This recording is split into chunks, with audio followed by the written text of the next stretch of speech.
Hey everyone, welcome back to another Exos Heroes video. Today we are going to be continuing our discussion and review of all of the Season 2 changes that have come out to Season 2 The North Wind for Exos Heroes. And so today the topic we want to cover is something that's a little bit contentious, I think for good reason, and that's going to be Signature Force and National Recruitment. So, for those of you who don't know what that is, if you are new to the game or if you just came back to play Season 2, I'm going to let Hao sort of explain and go through what those things are.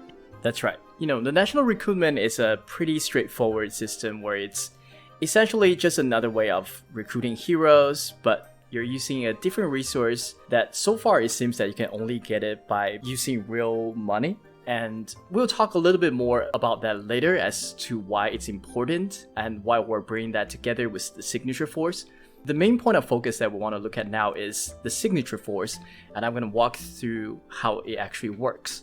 So in the game, each hero is associated with a certain region, and that region has now a specific Signature Force attached to it that allows you to get different buffs, whether it's basic stat buffs or additional elemental damage to the heroes within that region.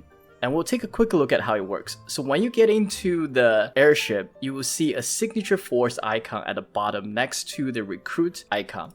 And once you get into there, you see the 6 regions that are currently in the game. And out of the 6, only 3 of them are currently available for Signature Force. And that's Astorius Republic, North Von Frosty, and then Brown. So let's use Astorius Republic as an example. Once we get in here, as you can see, there are totally 4 tiers. Currently, only Tier 1 and Tier 2 are available for players. And within each tier, there are 4 different levels. And the progressions through these levels and tiers are going to be linear, which means you have to unlock Tier 1 Level 1 first before you can get to Tier 1 Level 2. And you have to complete Tier 1 first before you can even have access to Tier 2.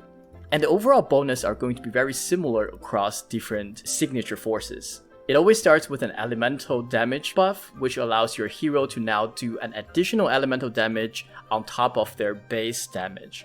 And that also allows them to break a new type of Guardian Stone depending on what elemental damage is associated with their region. So for example, the Astorius Republic, all the heroes associated with this region, regardless of what is their base element, they will be also getting a nature elemental damage added to them. So that can be very useful in terms of just doing a little bit more damage as well as breaking Guardian Stones. And then the second type of buff that you can get is a nationwide attack, defense, and HP buff. As you can see here, once you unlock Tier 1 Level 2, you're able to grant 15% attack, defense, and HP to all the heroes within this region. So that's very useful and a powerful buff to have. And the last set of buffs that you can get are specific to the targeted hero. So in Astorius Republic, the 3 main heroes are going to be Jinai, Jin, and then Shell, where other regions will have their 3 main heroes. For example, North Von Frosty would be Shufraken, Valentina, and Rebga. So this is going to be pretty much the same across every single signature force. The only difference is we tend to see some of these be reordered, but in terms of the overall buff, pretty much the same. And lastly, we just want to point out that in order for you to activate these buffs, what you have to do is, as you can see on the right hand side here, you need to have certain materials. And the material is going to be, in this case, the representative or the general of that specific region, right? So for the Astorius Republic, it's going to be Jinai. For Greenland, it's going to be Bat 3. For Braun, it's going to be the new Dorka hero. And as you can see here, as you progressively level up, the cost is going to go up as well. As you can see in the Tier 4 Level 3 here, now you need to have 2 heroes. And more importantly, not only are they the base heroes, you also have to meet the Transcend requirement as well. So in this case, you need to have a Level 1 Transcend on Jinai, where later on, as we can see here, if we go to Tier 2 Level 4, you need 2 Jinais who have both been transcended twice. So that's a total of 6 Jinais. And I'm gonna turn it over to Edward now and talk about just how crazy this is, because we've done some back of the envelope math and it blew our mind. Right, so for those of you that are unfamiliar with the Transcend mechanic, that's essentially meaning you have to sacrifice that same hero to level up another copy of that hero. So when they say transcend, even if it's one transcended Jinai, that's really 2 Jinais. So like Hao was mentioning, some of that back of the envelope math, and one of the first things we wanted to figure out was, currently there's only 2 tiers of Signature Force available, and as you can see if you keep scrolling up, there's actually a 3rd and a 4th tier. Now if we assume that the Transcend requirement and the Hero Resource requirement goes up linearly, as it has been with the first 2 levels, that means that for the first 2, you need 30 Jinais, or 30 of the generals. As you go up to 3 and 4 to completely max out all 4 tiers, you would need 84 copies of that general, plus an additional 1 copy for you to just keep to use on your own. And, I mean, that's ridiculous. Anyone that's been playing this game knows how hard it is to get generals. I think right now we have 1 Rachel, 2 Bathories, 1 Shufraken. I mean, it's, even for us, like day 1 players who have spent a little bit of money on the game, we have no way to transcend.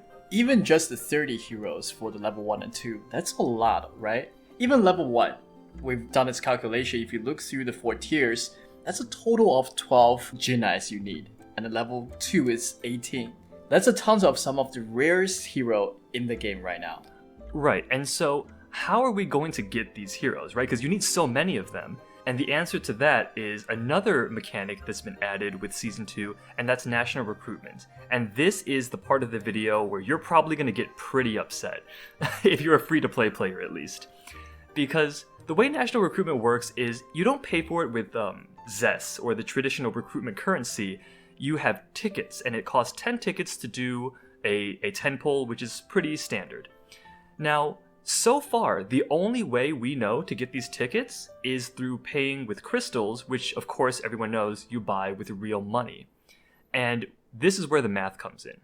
So a monthly national recruit package costs 10,500 gems, and this will give you 50 tickets.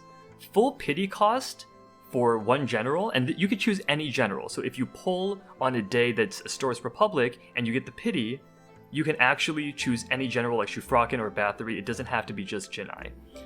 But full pity cost is going to be 150 tickets, which would equal 3 packages, which would equal 31,500 gems. This equals 3 gem packs costing $90 each for a total of $270 US. As if that weren't ridiculous enough, you need a total of 30 Jinais to fully upgrade to tier 2. So assuming you have terrible luck and you need to pity every single one of these generals, you're going to be paying $8,100 US just to max out to tier 2 for Astor's Republic Signature Force. Now, assuming you want to max all 3 of the current Signature Forces up to level 2, you're going to need to spend $24,300. And at that point, you really have to make a decision. Would I rather buy a car, or would I rather have maxed out Signature Force? And the problems don't stop there. Another issue that we had with it was, and Hal brought this up, is it's very linear, right? You need to have Tier 1 level 1 before you can get Tier 2 level 2, and then you need to complete Tier 1 before you could start Tier 2.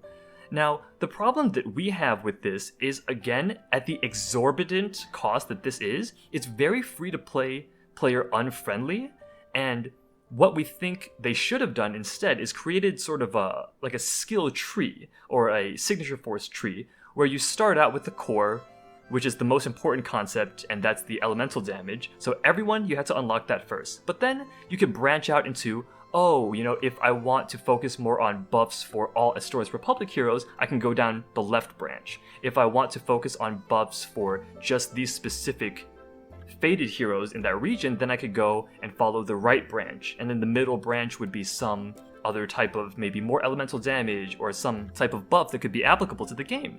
But right now, if you want bonus damage on just Jinai, or like buffs on Jinai, you might have to go further down the tree, and because it's organized differently per tree, it basically forces you to have to do all of it straight up and just sort of bulldoze through this wall, which, if you don't have 24 stacks, then it's going to be pretty rough for us free-to-play players. So that's some of the issues that we had. I mean, I don't know if Hal has anything else to say here, but I'm just incredibly disappointed and kind of blown away at the cost that it would take to max out Signature Force. Yeah, I mean, for the most part, I think I agree. Obviously the math we did is, as Edward said, this is the worst case scenario. For some of you out there, you might get very lucky and, you might never have to spend any money on it, but it's highly unlikely. I want to make another point. The pity rate of 150 actually resets every month. So if you don't manage to pity in that month, it resets and you lose it the next time. Right. So if you're gonna spend, you better really commit to it. That's true. Yeah. So I absolutely agree. This is definitely something that's not free to play friendly. When I first saw this back when the announcement were made quite a few weeks ago now, I thought it was interesting. I thought it added a little bit more depth to the overall game, and definitely this emphasis of region and association, right? And we know how the game has always been built around the stories and characters. I thought it was interesting. I thought it was something that's going to really bring out a little bit more depth and the story of the game. What I didn't expect is, it's going to cost me like a fortune to do this. So I guess from that point, yeah, like we've seen a lot of these changes recently, right? With the Valentina Fate Core, with this thing, and as well as, we've done another video about equipment and other things like that. Everything right now, it just seems to be quite costly. And I think the game has really turned its back on a lot of free-to-play players. As many of the community members have voiced their concerns, some people just don't think as a free-to-play player they can have much longer with this game. Right. Obviously, like you're saying, this is just such a blatant and in-your-face cash grab. I really can't support this specific mechanic. I'm a sucker for art and aesthetics, and I think this game does it the best out there right now, but I'm gonna have a hard time supporting this game if they keep going down this direction. And for the players that are concerned with national recruitment, if you have no time and a lot of money, go for it. But if you have no money and a lot of time, there is also the scouting system, which is another way to essentially guarantee getting the hero you want, whether it be fated from any region. So that does exist as a free-to-play alternative. It's just the grind for that is ridiculous in terms of time investment and just, effort into the game. But, it is there, and we do have to, make that known that it's not the only way to get it through national recruitment. But with that having been said, I think that's all the information we have for this video. We hope that...